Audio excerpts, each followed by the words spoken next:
أعوذ بالله من الشيطان الرجيم. بسم الله الرحمن الرحيم. الحمد لله الذي أنزل على عبده الكتاب ولم يجعل له عوجا قيما لينذر بأسا شديدا من لدنه ويبشر المؤمنين الذين يعملون الصالحات أن لهم أجرا حسنا ماكثين فيه أبدا وينذر الذين قالوا اتخذ الله ولدا ما لهم به من علم ولا لآبائهم كبرت كلمة تخرج من أفواههم إن يقولون إلا كذبا فلعلك باخع نفسك على آثارهم إن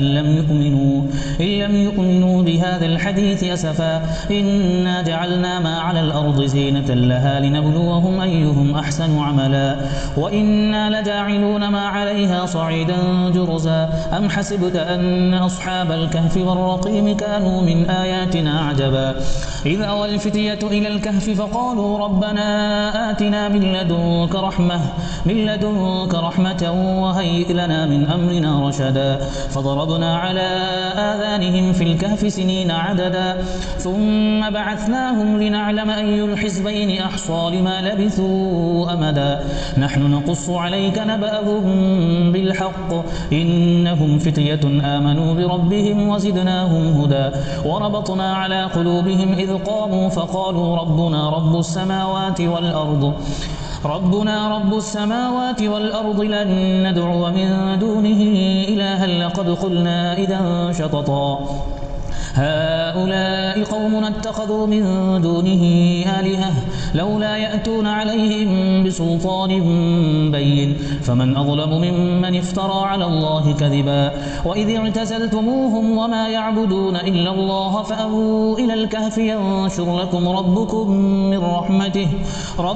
من رحمته ويهيئ لكم من أمركم مرفقا وترى الشمس إذا طلعت تزاور عن كهفهم ذات اليمين وإذا غربت تقرضهم ذات الشمال وهم في فجوة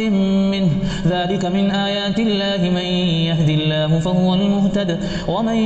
يضلل فلن تجد له وليا مرشدا وتحسبهم أيقاظا وهم رقود ونقلبهم ذات اليمين وذات الشمال وكلبهم باسط ذراعيه بالوصيد لو اطلعت عليهم لوليت منهم فرارا ولملئت منهم رعبا وكذلك بعثناهم ليتساءلوا بينهم قال قائل منهم كم لبثتم قالوا لبثنا يوما أو بعض يوم قالوا ربكم أعلم بما لبثتم فبعثوا أحدكم بورقكم هذه إلى المدينة فلينظر أيها أزكى طعاما فليأتكم برزق منه وليتلطف ولا يشعرن بكم أحدا إنهم إن يظهروا عليكم يرجموكم أو يعيدوكم في ملتهم ولن تفلحوا إذا أبدا وكذلك أعثرنا عليهم ليعلموا أن وعد الله حق وأن الساعة لا ريب فيها إذ يتنازعون بينهم أمرهم فقالوا بنوا عليهم بنيانا ربهم أعلم بهم قال الذين غلبوا على أمرهم لنتخذن عليهم مسجدا سيقولون 3 رابعهم كلبهم ويقولون 5 سادسهم كلبهم رجما بالغيب ويقولون 7 وثامنهم كلبهم قل ربي أعلم بعدتهم ما يعلمهم إلا قليل فلا تمار فيهم إلا مراء ظاهرا ولا تستفت فيهم منهم أحدا ولا تقولن لشيء إني فاعل ذلك غدا إلا أن يشاء الله واذكر ربك إذا نسيت وقل عسى أن يهديني ربي لأقرب من هذا رشدا ولبثوا في كهفهم 300 سنين وازدادوا 9 قل الله أعلم بما لبثوا له غيب السماوات والأرض أبصر به وأسمع ما لهم من دونه من ولي ولا يشرك في حكمه أحدا واتل ما أوحي إليك من كتاب ربك لا مبدل لكلماته ولن تجد من دونه ملتحدا واصبر نفسك مع الذين يدعون ربهم بالغداة والعشي يريدون وجهه ولا تعد عيناك عنهم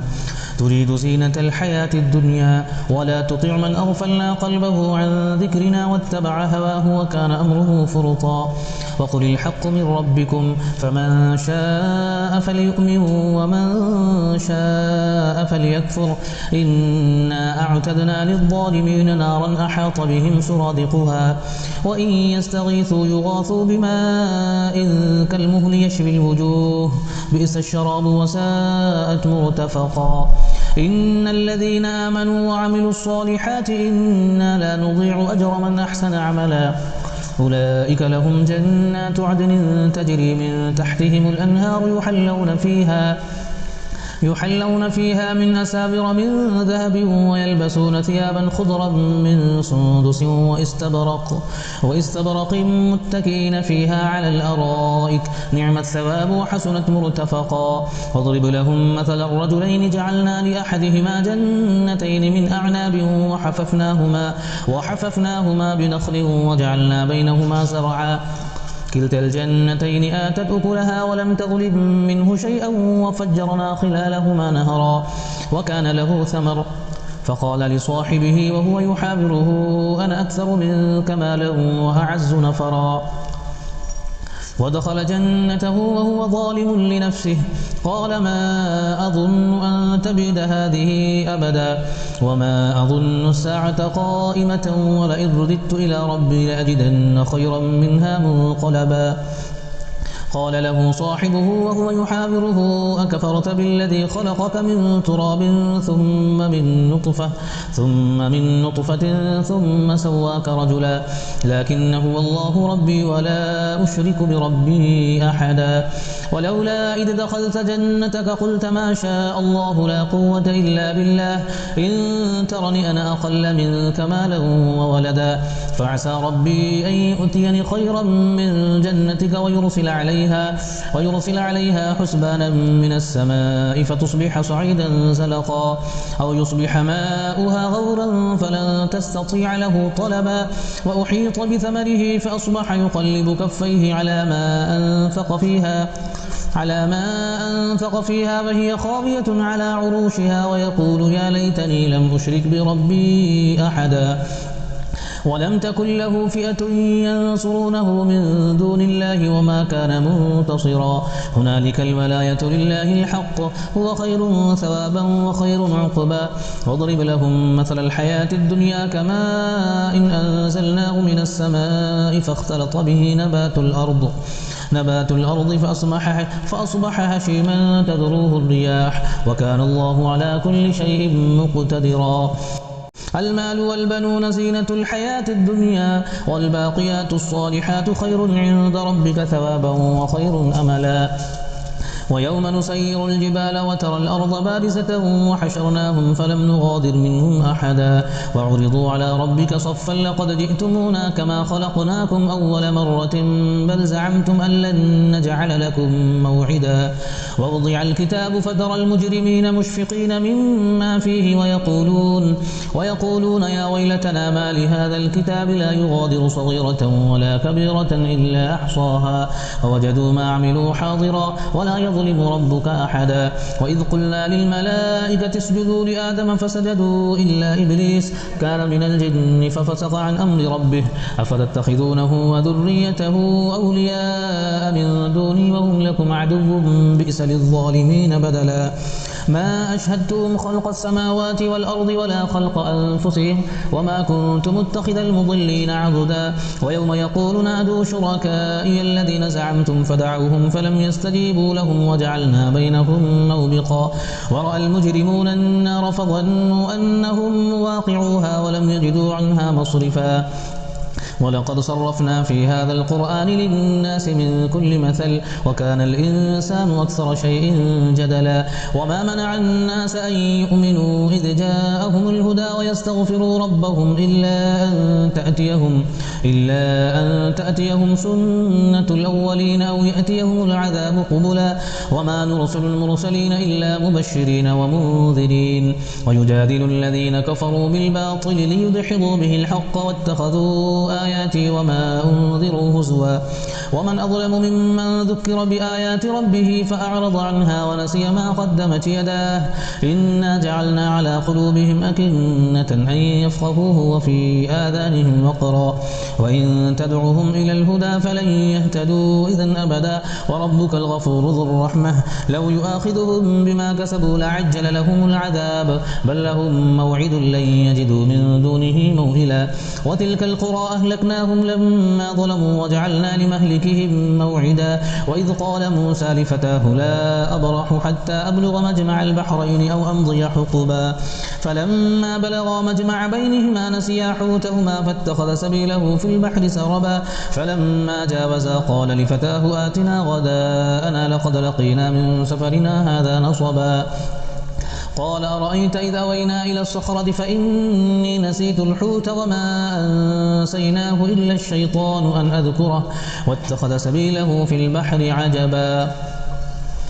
قال أرأيت إذا أوينا إلى الصخرة فإني نسيت الحوت وما أنسانيه إلا الشيطان أن أذكره واتخذ سبيله في البحر عجبا قال ذلك ما كنا نبغي فارتدا على آثارهما قصصا فوجدا عبدا من عبادنا آتيناه رحمة من عندنا وعلمناه من لدنا علما قال له موسى هل أتبعك على أن تعلمني مما علمت رشدا قال إنك لن تستطيع معي صبرا وكيف تصبر على ما لم تحط به خبرا قال ستجدني إن شاء الله صابرا ولا أعصي لك أمرا قال فإن اتبعتني فلا تسألني عن شيء حتى أحدث لك منه ذكرا فانطلقا حتى إذا ركبا في السفينة خرقها قال أخرقتها لتغرق أهلها لقد جئت شيئا إمرا قال ألم أقل إنك لن تستطيع معي صبرا قال لا تؤاخذني بما نسيت ولا ترهقني من أمري عسرا فانطلقا حتى إذا لقيا غلاما فقتله قال أقتلت نفسا زكية بغير نفس لقد جئت شيئا نكرا قال ألم أقل لك إنك لن تستطيع معي صبرا قال إن سألتك عن شيء بعدها فلا تصاحبني قد بلغت من لدني عذرا فانطلقا حتى إذا أتيا أهل قرية استطعما أهلها فأبوا أن يضيفوهما فوجدا فيها جدارا يريد أن ينقض فأقامه قال لو شئت لاتخذت عليه أجرا قال هذا فراق بيني وبينك سأنبئك بتأويل ما لم تستطع عليه صبرا أما السفينة فكانت لمساكين يعملون في البحر فأردت أن أعيبها وكان وراءهم ملك يأخذ كل سفينة غصبا وأما الغلام فكان أبواه مؤمنين فخشينا أن يرهقهما طغيانا وكفرا فأردنا أن يبدلهما ربهما خيرا منه زكاة وأقرب رحما وأما الجدار فكان لغلامين يتيمين في المدينة وكان تحته كنز لهما وكان أبوهما صالحا فأراد ربك أن يبلغا أشدهما ويستخرجا كنزهما رحمة من ربك وما فعلته عن أمري ذلك تأويل ما لم تستطع عليه صبرا ويسألونك عن ذي القرنين قل سأتلو عليكم منه ذكرا إنا مكنا له في الأرض وآتيناه من كل شيء سببا فأتبع سببا حتى إذا بلغ مغرب الشمس وجدها تغرب في عين حمية ووجد عندها قوما قلنا يا ذا القرنين إما أن تعذب وإما أن تتخذ فيهم حسنا قال أما من ظلم فسوف نعذبه ثم يرد إلى ربه فيعذبه عذابا نكرا وأما من آمن وعمل صالحا فله جزاء الحسنى وسنقول له من أمرنا يسرا ثم أتبع سببا حتى إذا بلغ مطلع الشمس وجدها تطلع على قوم لم نجعل لهم من دونها سترا كذلك وقد أحطنا بما لديه خبرا ثم أتبع سببا حتى إذا بلغ بين السدين وجد من دونهما قوما لا يكادون يفقهون قولا قالوا يا ذا القرنين إن يأجوج ومأجوج مفسدون في الأرض فهل نجعل لك خرجا على أن تجعل بيننا وبينهم سدا قال ما مكني فيه ربي خير فأعينوني بقوة أجعل بينكم وبينهم ردما آتوني زبر الحديد حتى إذا ساوى بين الصدفين قال انفخوا حتى إذا جعله نارا قال آتوني أفرغ عليه قطرا فما استطاعوا أن يظهروه وما استطاعوا له نقبا قال هذا رحمة من ربي فإذا جاء وعد ربي جعله دكاء وكان وعد ربي حقا وتركنا بعضهم يومئذ يموج في بعض ونفخ في الصور فجمعناهم جمعا وعرضنا جهنم يومئذ للكافرين عرضا الذين كانت أعينهم في غطاء عن ذكري وكانوا لا يستطيعون سمعا أفحسب الذين كفروا أن يتخذوا عبادي من دوني أولياء إنا أعتدنا جهنم للكافرين نزلا قل هل ننبئكم بالأخسرين أعمالا الذين ضل سعيهم في الحياة الدنيا وهم يحسبون أنهم يحسنون صنعا أولئك الذين كفروا بآيات ربهم ولقائه فحبطت أعمالهم فلا نقيم لهم يوم القيامة وزنا ذلك جزاؤهم جهنم بما كفروا واتخذوا آياتي ورسلي هزوا إن الذين آمنوا وعملوا الصالحات كانت لهم جنات الفردوس نزلا خالدين فيها لا يبغون عنها حولا قل لو كان البحر مدادا لكلمات ربي لنفذ البحر